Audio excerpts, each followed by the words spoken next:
आपका एक छोटा सा लाइक हमें वीडियो बनाने में प्रोत्साहित करता है। घना जंगल, मूसलाधार बारिश हो रही है। पेड़ के घोंसले में रानो चिड़िया के बच्चे धीधी और कूकू बैठे हैं। बिजली की तेज चमक से दोनों सहमे हुए हैं। रानो चिड़िया भोजन लेने गई हुई थी और उसके बच्चे घोंसले में अकेले थे। बाहर बहुत तेज बारिश हो रही थी। गुड़िया उदास होकर कहती है, बहुत तेज प्यास लगी है, मैं पानी पीने नदी पर जा रही हूँ। कूकू घबराकर गुड़िया को रोकते हुए कहता है, इतनी तेज बारिश हो रही है और तुम्हें नदी पर पानी पीने की सूझ रही है?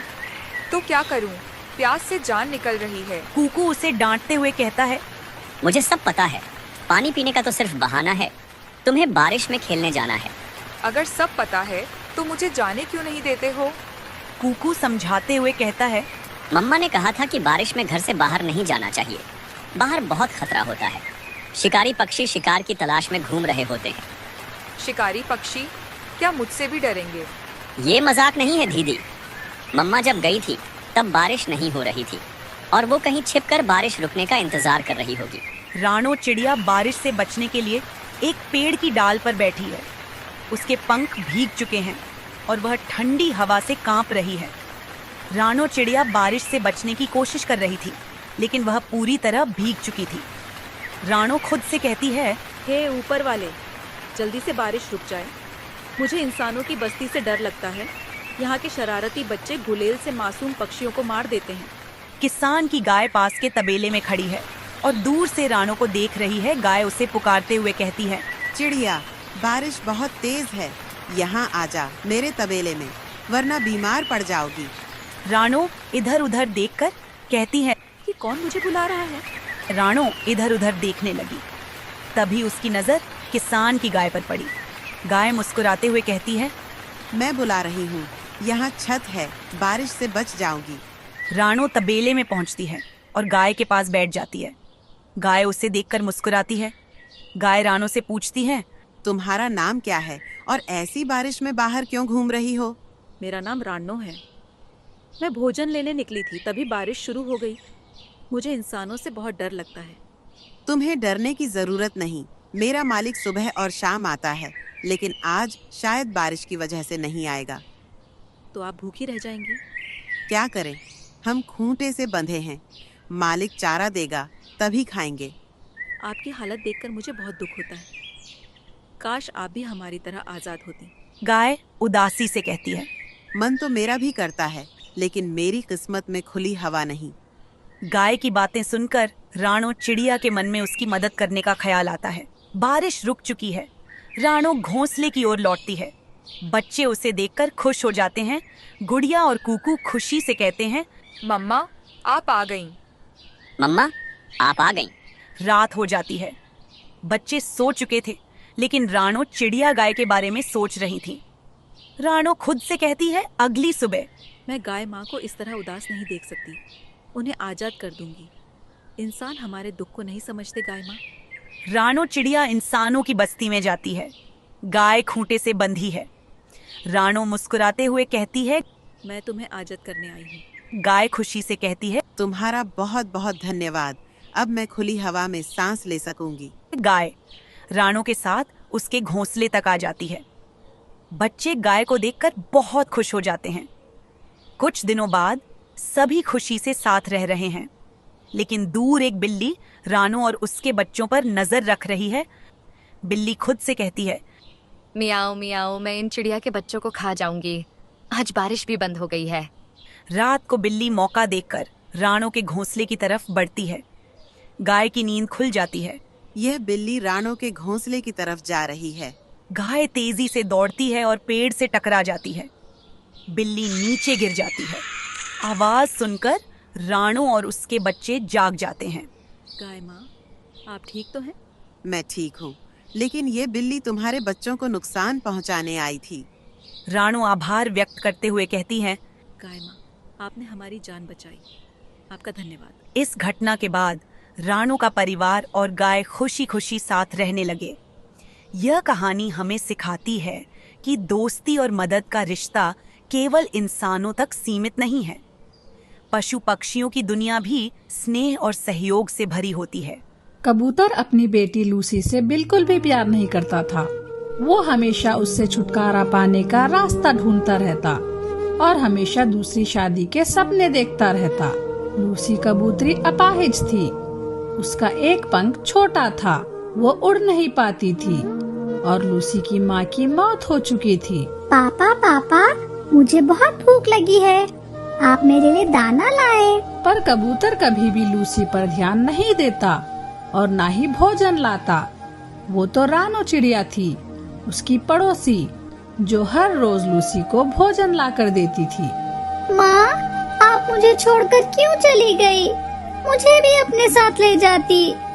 पापा मुझसे बिल्कुल भी प्यार नहीं करते और ना ही मेरे लिए भोजन ला कर देते। वो तो रानू आंटी है जो मुझे भोजन ला कर देती है, वरना अब तक तो मैं भी मर जाती।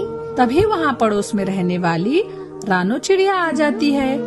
वो हमेशा लूसी कबूतरी का ख्याल रखती थी और उसके लिए भोजन भी लाती थी। लूसी बेटा, ये लो भोजन खा लो, मैं आपके लिए भोजन लाई हूँ। ये क्या, आज भी तुम अपनी माँ के ये हार को देखकर रो रही हो? हाँ रानो आंटी, ये मेरे पास मेरी माँ की आखिरी निशानी है। इसे देखकर मुझे मेरी माँ के होने का एहसास होता है, बहुत सुकून मिलता है मुझे। शुक्र है लूसी कि तेरे बाप ने तुझसे ये हार छीनकर नहीं ले लिया, वरना उससे तो कोई भी उम्मीद नहीं की जा सकती। अच्छा बिटिया, अब तू भोजन खा ले, मैं चलती हूँ। मैं फिर से कल तुम्हारे लिए भोजन लेकर आऊंगी। देखो पिंकी, मैं तुमसे बहुत प्यार करता हूँ। मैं जवान हूँ, खूबसूरत हूँ, मुझसे शादी कर लो। अच्छा, तो क्या मैं जवान नहीं? मैं तो मेरी जाति की सारी कबूतरनियों में सबसे सुंदर हूँ। तुम जैसे तो कई घूमते रहते हैं मेरे आगे पीछे, मगर मैं तो किसी अमीर कबूतर से शादी करूँगी, जिसके पास घर हो, गाड़ी हो, जेवर हो, सब कुछ हो। हाँ, तो मेरे पास सब कुछ है, घर भी है और जेवर भी। अच्छा तो ठीक है, मुझे अपना घर दिखाओ, तभी मैं कुछ फैसला करूँगी। हाँ हाँ, चलो मेरे साथ। फिर कबूतर पिंकी कबूतरी को अपना घर दिखाने के लिए अपने जंगल ले आता है। पिंकी कबूतर की बेटी को देखकर कहती है, कबूतर, तुमने तो बताया ही नहीं कि तुम्हारी कोई बेटी भी है, वो भी अपाहिज। हाँ, वो मैं तुम्हें बताने ही वाला था। तभी पिंकी की नजर लूसी के गले पर जाती है। वो लूसी के माँ का हार देख लेती है। अरे लूसी, तुम्हारा हार तो बहुत सुंदर है, बहुत महंगा भी लगता है ये तो। हाँ आंटी, ये हार मेरी माँ का है और उन्हें उनकी माँ ने दिया था, फिर मेरी माँ ने ये मुझे दे दिया। इतने छोटे पक्षी इतना महंगा हार नहीं पहनते। आंटी, मैं ये हार घर में ही तो पहनती हूँ, ये मुझे मेरी माँ की याद दिलाता है। फिर क्या सोचा है पिंकी तुमने? अब तो तुमने मेरा घर भी देख लिया है। घर तो ठीक ठाक है तुम्हारा, लेकिन मैं तुमसे शादी सिर्फ एक शर्त पर करूँगी। हाँ हाँ पिंकी, मुझे तुम्हारी हर शर्त मंजूर है, बस तुम मुझसे शादी कर लो। बताओ भाई, क्या चाहिए तुम्हें? मुझे ना तुम्हारी पत्नी का वो हार बहुत पसंद आया है, मुझे ना वो हार चाहिए, तभी मैं तुमसे शादी करूँगी। मेरी एक और शर्त है। और क्या शर्त है पिंकी तुम्हारी? मैं तुम्हारी उस अपाहिज बेटी के साथ नहीं रह सकती, उस बोझ को मैं नहीं उठा सकती, उसे घर से बाहर निकाल दो। अरे पिंकी, बस इतनी सी बात? अगर तुम मेरी जान भी मांगती तो वो भी मैं तुम्हें दे देता। फिर पिंकी कबूतरी वहाँ से चली जाती है। फिर कबूतर मन ही मन लूसी को ठिकाने लगाने की योजना बनाने लगता है, ताकि वो जल्द से जल्द पिंकी से शादी कर सके। फिर वो घर जाते समय अपनी बेटी लूसी के लिए मीठे मीठे फल लेकर जाता है। अरे लूसी बिटिया, देख, मैं तेरे लिए मीठे मीठे फल लाया हूँ। फल देखकर लूसी बहुत हैरान हो जाती है, क्योंकि उसके बाप ने उसकी माँ के मौत के बाद कभी भी भोजन लाकर नहीं दिया था उसे। अरे लूसी बेटा, इतना हैरान क्यों हो रही हो? ये फल मैं तेरे लिए ही लाया हूँ। पहले तू ये फल खा ले, उसके बाद मैं अपनी बिटिया को अपने ऊपर बिठाकर सारे जंगल की सैर कराता हूँ। ये सुनकर लूसी बहुत ही खुश हो जाती है और फल खाने लगती है। उसको जरा भी अंदाजा ना था कि उसका बाप उसे धोखा देने वाला है। फिर कबूतर लूसी को अपने ऊपर बिठा लेता है और जंगल में घुमाने ले जाता है। वो ऊंची उड़ान उड़ता है। लूसी तो बहुत ही ज्यादा खुश थी, क्योंकि पहली बार वो उड़ान जो उड़ रही थी और ये सब उसके लिए बिल्कुल नया था। उसको तो उसकी जिंदगी की सारी खुशियाँ मिल गई थी। वो बहुत ज्यादा खुश थी। लूसी, अब तुम यहीं रुको, मैं अभी आता हूँ। लेकिन पापा, आप कहाँ जा रहे हो? मुझे अकेले छोड़कर ना जाएं। मुझे बहुत डर लगता है। अरे लूसी बेटा, मैं अभी आता हूँ। अपने बिटिया के लिए मीठे मीठे फल लाता हूँ। ठीक है पापा, जल्दी आए, मैं आपका इंतजार करूँगी। ये कहकर कबूतर वहाँ लूसी को जंगल में अकेला छोड़कर चला जाता है। लूसी काफी इंतजार करती है अपने बाप का, पर वो लौटकर नहीं आता। सुबह से शाम हो जाती है। अब लूसी डरने लगती है। पापा, पापा आप कहाँ चले गए? माँ, देखे पापा ने कैसे मुझे अकेला छोड़कर चले गए हैं। काश अगर आप होती तो मुझे ऐसे अकेला छोड़कर नहीं जाती। भी वहाँ से गुजरती एक चील की नजर लूसी पे पड़ती है। वो उसे उठा के अपने घोंसले में ले जाता है। देखो पत्नी जी, आप ऐसे उदास ना रहा करो। देखो मैं आज आपके लिए कितना स्वादिष्ट भोजन लाया हूँ। काफी दिनों से हमने कोई मांस नहीं खाया था। आज तो मजे से हम इस कबूतरी का मांस खाएंगे। ये कबूतरी तो कितनी छोटी है। ये कहाँ से मिली आपको? जंगल में अकेली थी, मैं उठाकर इसे ले आया हूँ। पता नहीं किसकी संतान है ये। मैं किसी की माँ से उसकी संतान को नहीं छीन सकती। मैं जानती हूँ संतान के छिन जाने का दुख क्या होता है। मैंने भी अपने बच्चों को खोया है। किसी भी माँ के लिए इससे बढ़ के दुख नहीं हो सकता। मगर पत्नी जी, हम मांसाहारी हैं। अगर हम ऐसा सोचेंगे तो भूखे मर जाएंगे। कुछ भी हो, मैं इस छोटी सी बच्ची को नहीं खाऊंगी और ना ही आपको इसे खाने दूंगी। अच्छा ठीक है, जैसी तुम्हारी मर्जी। मैं तो बस तुम्हें खुश देखना चाहता हूँ। फिर चील पक्षी वहाँ से चला जाता है। कौन हो बेटा तुम? और जंगल में अकेले क्या कर रही थी? तुम्हारी माँ कहाँ है? मैं लूसी हूँ। चील आंटी, मैं उड़ नहीं सकती। मेरा एक पंख छोटा है।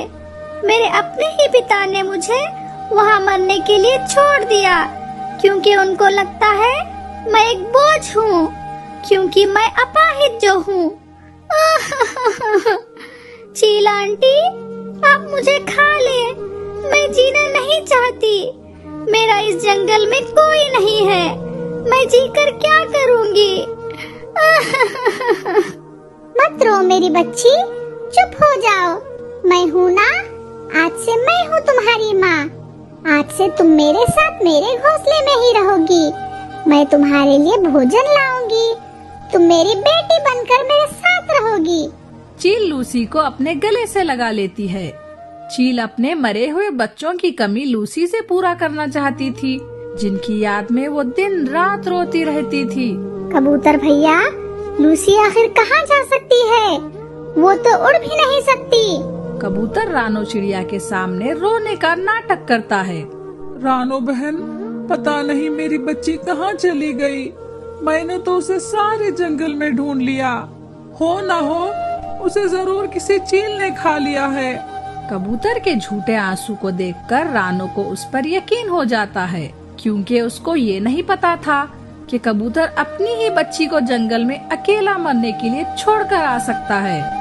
फिर कबूतर वो हार लेकर पिंकी कबूतरी के पास चला जाता है। फिर पिंकी मन ही मन सोचती है, चल पिंकी, मौका अच्छा है, निकल ले यहाँ से। ये बूढ़े से जान छुड़वा ले, वरना तुझे इस बूढ़े से शादी करनी पड़ेगी। इस बुढ़े घूंसट से शादी करने से तो अच्छा है कि मैं इस नदी में कूदकर जान ही दे दूं। आप यहीं ठहरे, मैं अभी आती हूँ। कहाँ जा रही हो तुम पिंकी? रुकिए, मैं अभी आती हूँ। आपके लिए एक सरप्राइज है। ऐसा कहकर पिंकी वो हार लेकर उड़ जाती है। कबूतर को पिंकी का इंतजार करते करते सुबह से रात हो जाती है, मगर पिंकी तो वापस नहीं आती है। कबूतर तो पिंकी का इंतजार करता रह जाता है। फिर वो समझ जाता है। लगता है पिंकी तो वो हार लेकर मुझे धोखा देकर भाग गई। अब वो कभी लौटकर नहीं आएगी और मैंने उस धोखेबाज के लिए अपनी मासूम सी लूसी को जंगल में मरने के लिए छोड़ दिया। मुझे उसी की सजा मिल रही है। ऊपर वाला मुझे कभी माफ नहीं करेगा। कबूतर के आंखों से आंसू रुक नहीं रहे थे। उसके दिल में आखिर उसकी बेटी के लिए प्यार का भाव जाग जाता है और वह अपनी बेटी को ढूंढने के लिए जंगल में निकल पड़ता है। दूसरी तरफ चील माँ लूसी का बहुत अच्छे से ख्याल रखती है। वो दोनों पति पत्नी लूसी के लिए अच्छे अच्छे भोजन लाते और उसे हर रोज अपने ऊपर बिठाकर जंगल की सैर कराते। लूसी के आते ही उनके घोंसले में रौनक सी आ गई थी। चील लूसी को माँ जैसा ही प्यार करती थी और इधर कबूतर हर रोज लूसी को ढूंढने निकलता और निराश होकर शाम को वापस घर आ जाता था। एक दिन पिंकी एक दरख्त पर बैठी हुई थी। वहीं दूर एक पेड़ पर लूसी अपनी चील माँ के साथ बैठी थी। लूसी की नजर पिंकी के हार पर पड़ती है। उसके गले में लूसी के माँ का वही हार था, जिसे देखकर लूसी रोने लगती है। क्या बात है लूसी बेटा, तुम रो क्यों रही हो? वो हार मेरी माँ का है, मेरी माँ की आखिरी निशानी। वो हार मेरे बाप ने मुझसे छीनकर उस कबूतरनी को दे दिया है। अच्छा, तो ये बात है। फिर चील माँ पिंकी कबूतरी के पास जाती है और उसे पकड़ लेती है। चील दी, मुझे मत मारो, मुझे छोड़ दो। मैंने आपका क्या बिगाड़ा है? मैं तुम जैसी बदबूदार कबूतरी को खाकर अपना मुंह का स्वाद खराब नहीं करना चाहती। बस ये हार मुझे दे दो। तभी कबूतर भी लूसी को ढूंढता हुआ वहाँ आ जाता है, तो पिंकी भी उसे वहीं मिल जाती है। चील पिंकी से वो हार छीन लेती है और लूसी को दे देती है। कबूतर को देखते ही मौका पाकर पिंकी वहाँ से भाग जाती है। कबूतर अपनी बेटी को जिंदा देखकर बहुत खुश होता है और उससे माफिया मांगने लगता है। लूसी, मेरी बेटी, मुझे माफ कर दो। मैं बहुत शर्मिंदा हूँ। मैं बहुत बुरा पिता हूँ। मैंने तुम्हें मरने के लिए जंगल में अकेला छोड़ दिया था। मुझे सजा मिल चुकी है मेरी बेटी। अब से मैं अपनी बेटी का बहुत ख्याल रखूंगा। वो तो मैं उस दुष्ट कबूतरी के बातों में आ गया था। नहीं पिताजी, मुझे अब मेरी माँ मिल गई है। अब से ये चील माँ ही मेरी माँ है। मैं इनके साथ ही रहूंगी और इन्हीं की वजह से मुझे मेरी माँ की आखिरी निशानी भी मिल गई है। अब आप लौट जाएं और मुझे मरा हुआ ही समझे। मैं आपके लिए मर चुकी हूँ। फिर चील लूसी को अपने ऊपर बिठाकर वहाँ से ले जाती है और कबूतर वहाँ बैठा रोता रह जाता है। अब पछतावे के सिवा उसके पास कुछ ना था। उसने अपनी बीवी तो कब की खो दी थी, पर अब अपनी बेटी भी हमेशा हमेशा के लिए खो दी थी।